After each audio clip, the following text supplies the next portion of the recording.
Today you're going to learn a funny but very practical C chord. I'm Tomas Michaud from Real Guitar Success. When I first started teaching 40 years ago, I would teach students to start off with this folk style C chord that's very common. Now I've learned over the years that there's a better way to teach students when they're first learning. This is a good and useful chord, but there's a better C chord to learn, even though it's kind of funny at first. Here's that chord.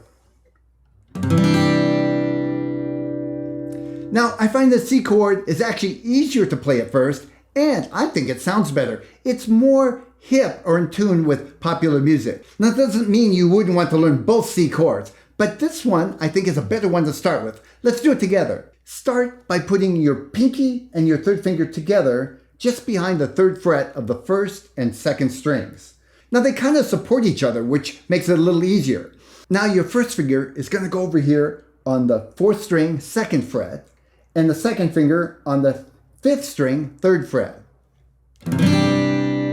So now go ahead and play one note at a time and see how it sounds. The fifth string, four, third, keep going. And if any of the strings sound funny, don't worry about it. This is going to take a little bit of practice, but you'll have it in no time at all. There's one more thing I want to show you quickly. It's very easy to go from this chord to the G chord, which is a very common movement. To go to the G chord, you just move your first finger over to the fifth string and your second finger over to the sixth string, and you have your G chord. This is another reason to start off with this form of the C chord. Now, you're probably thinking, gee, once I take my fingers off, it's going to be hard to remember this. I'm going to show you a simple muscle memory exercise to practice to help you remember where to put your fingers. Start off by placing your fingers on the C chord. So I'm starting off with my first and second fingers and then adding the third and pinky. The order is not important right now. Eventually you want to get them all at the same time.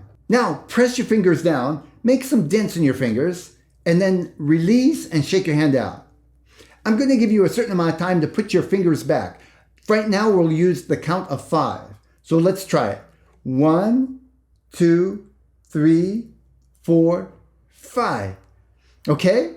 And now strum the chord and see how it sounds. Take just a few seconds to move your hand around and see if you can get it to sound a little better. Don't go for perfect, just better.